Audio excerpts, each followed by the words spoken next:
Spiritual formation. Hello, everyone. This is Dr. Gary, and thank you for giving me a few moments of your time to go on this learning journey of what it means to be formed spiritually. Today, we're going to be looking at acting justly. Continuing with Micah 6 and 8, after we've been told that He will show us what is good, the next truth, frankly, chills me to the bones. This is the first thing God asks of us. And again, I just want to set up the scenario because it's so important. We live in a culture that asks much of God.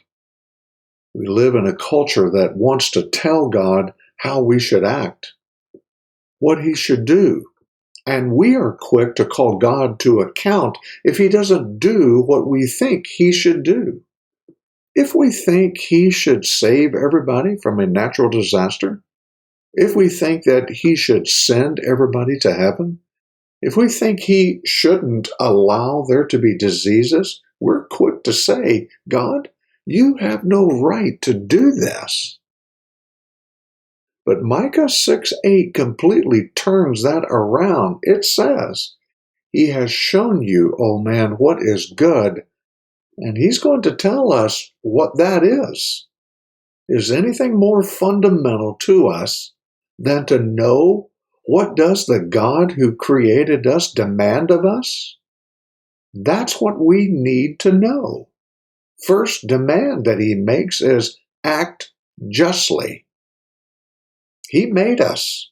He's God. So what does He ask of us? And the first thing He asks, this is so tough. He says, act justly. Now, I don't know about you, but immediately I hear that and I'm saying, all right, we don't have to talk anymore. I'm dead. I can't act justly. I've acted so unjustly in my life. I live in injustice, and I can't make up for what I've done in the past. If your first requirement of me is to act justly, what hope can there be for me to have a relationship with you? But that's what will set us up for a healthy, biblical, grace-centered Christian spirituality. We must get to that point where we realize we can't do what God calls us to do. When we investigate the New Testament, James chapter 3:2 proclaims a very clear truth when he says, we all stumble in many ways. Now, in context, James is talking to teachers, but if it's true of teachers, how much more is it true of all of us? And James had the unique perspective of growing up in the same home as Jesus. Of course, they had different fathers. Jesus was conceived by the Holy Spirit, but they had the same mother. More to the point, they were raised in the same home. And so James had to grow up in an environment with literally a perfect brother, a morally perfect brother. Imagine sibling rivalry when your brother is literally perfect.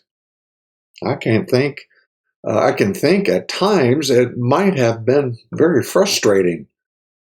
But now, as an adult, James writes to the early church, and in essence, I think he's telling them, look, I've lived with a perfect man. I've seen moral perfection, not just in what he doesn't do, but his attitude, the tone, the way he takes advantage of opportunities to love. He says, and if you had seen moral perfection as I have, you would know that you and me, the best of us on our best day, you and me, we stumble, not just occasionally, we stumble in many ways. Well, in Ecclesiastes chapter 7, verse 20, we're told that there is not a righteous man on earth. You know what this means? The reality is every one of us deserves hell. I've never had the courage to say this, but one time I wondered if I ever got up in front of a congregation and said, you know what? I've gotten to meet a lot of you. I've talked with some staff members and I've had conversation with some of you, and I know one thing is true. You all should go to hell. And I'd be saying it not as cursing at them, but a theological truth. The biblical reality is that right now, already, I've deserved hell.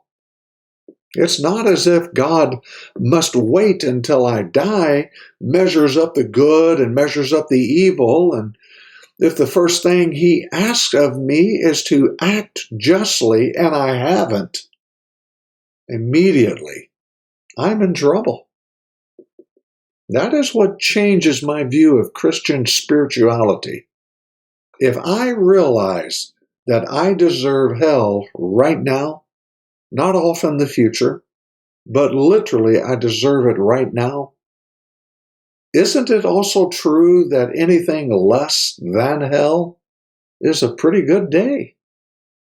Every moment right now outside of hell is a gift of God's kindness and grace and mercy. And that will set up the second point of Micah, chapter 6 and verse 8, that we'll get into in the next session. That we are reminded that we're deserving of God's wrath, His punishment, His severe judgment, but Jesus has absorbed our wrath. He took on our punishment. And now every thought He has toward us is one of mercy. We won't appreciate mercy unless we understand that He gets to determine what is good. And the first thing He asked of us is something that none of us can do. Christian spirituality is birthed in mercy. It is sustained by mercy. It understands our great need is one of mercy. Well, our time has come and gone on another shortcast. Thank you for giving me some time. Would you be so kind to share this content on your social platform so that others can be made aware of this growing learning opportunity to be formed spiritually for such a time as this? Until we can meet again, we bid you Godspeed. Bye for now.